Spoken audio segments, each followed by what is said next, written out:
नमस्कार दोस्तों, टीएस की बात में आपका स्वागत है। पश्चिम बंगाल में चुनाव संपन्न हो चुका है। तृणमूल कांग्रेस को चुनाव में शानदार सफलता मिली है।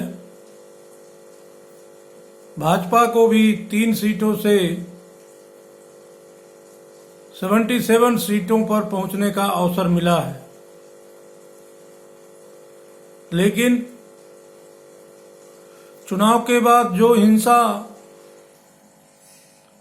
सत्तारूढ़ पार्टी के इशारे पर हुई, वह न केवल बंगाल की राजनीति को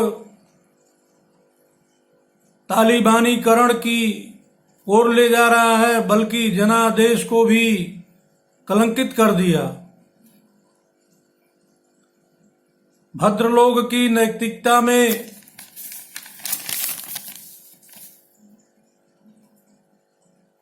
दल प्रतिबद्धता इतनी कठोर है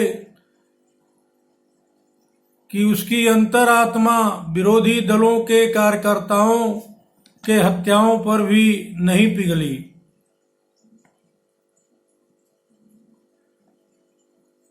ममता बनर्जी का चुनावी सभा में यह कहना कि चुनाव के बाद केंद्रीय सुरक्षा बलों के हटने के बाद देख लेंगे,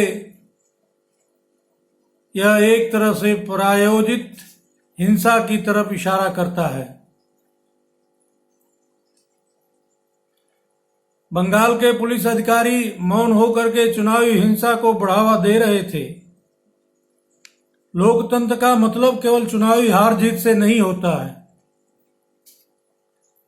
बल्कि संवैधानिक संस्थाओं की गरिमा और विरोध के लिए स्थान और सम्मान से भी होता है।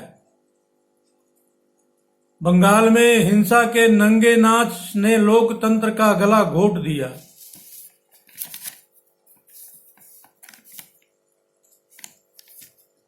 जहां देश इस हिंसक उन्माद पर राज्य सरकार की उदासीनता से हतप्रभ है, वहीं ध्वस्त कानून व्यवस्था को दुरुस्त करने के लिए केंद्रीय हस्तक्षेप की मांग भी की गई थी। केंद्र सरकार पश्चिम बंगाल सरकार से रिपोर्ट मांगी थी, जिसे आज तक ममता सरकार ने नहीं भेजा। बंगाल में तुष्टीकरण की राजनीति, विरोधी दलों के नेताओं के ऊपर हमला, केंद्रीय मंत्री के काफिले पर हमला तथा बंगाल पुलिस द्वारा मूक दर्शक बने रहना क्या दर्शाता है? यह सब घटनाएं पश्चिम बंगाल में राष्ट्रपति शासन लगाने का आधार है।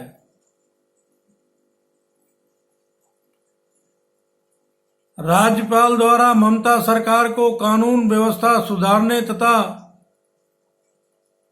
हिंसक घटनाओं पर रोक लगाने के आदेश का भी अनसुनी करना यह दर्शाता है कि बंगाल में कानून का राज्य नहीं है। चुनाव बाद चुनावी हिंसा में लगभग 20 लोगों की जान गई है, लोगों की संपत्ति लूटी गई है,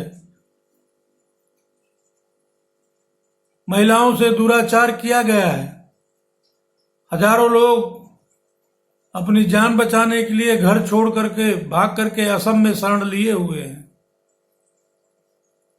फिर भी राज्य सरकार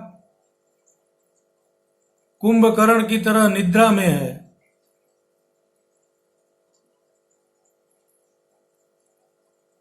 यह लोकतंत्र नहीं है, यह तानाशाही है। इस पर ममता बनर्जी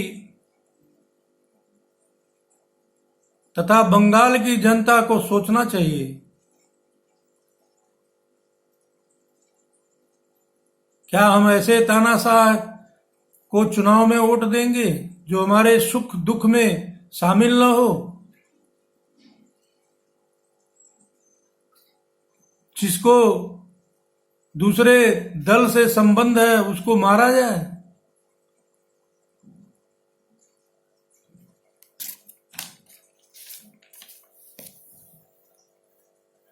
देश स्वतंत्र होने के बाद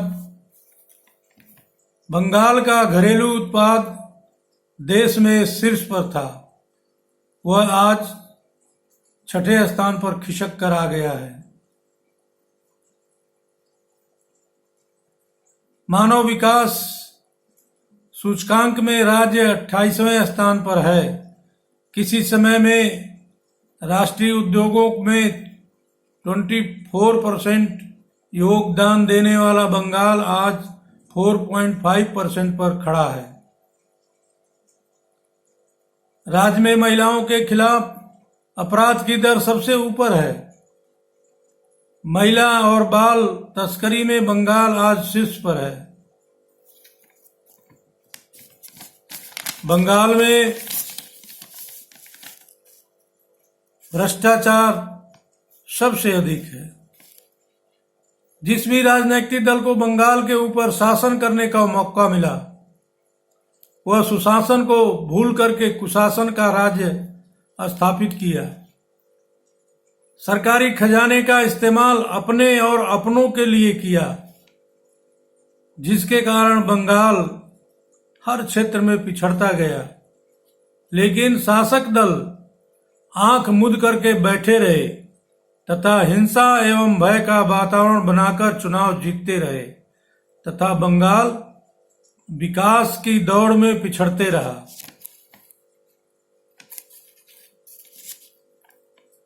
दोस्तों,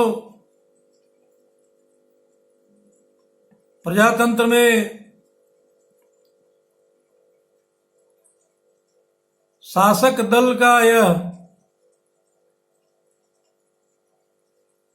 राजनैतिक और संवैधानिक बाध्यता है कि वह जनता की भलाई के लिए काम करे।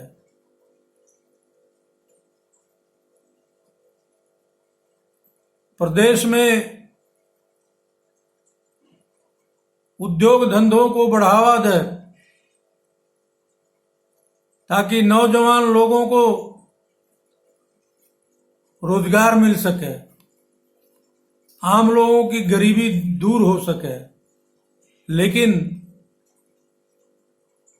बंगाल में इसके विपरीत काम हो रहा है।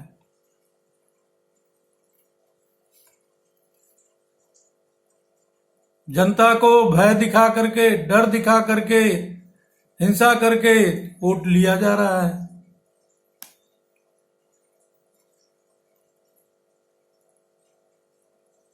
मित्रों, आप लोग मेरे इस वीडियो के ऊपर कोई कमेंट है तो इसे आप लोग कमेंट बॉक्स में जरूर भेजिएगा,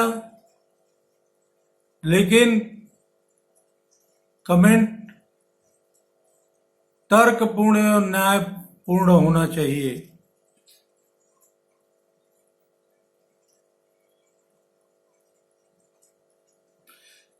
मेरे वीडियो को लाइक करें, ज्यादा से ज्यादा शेयर करें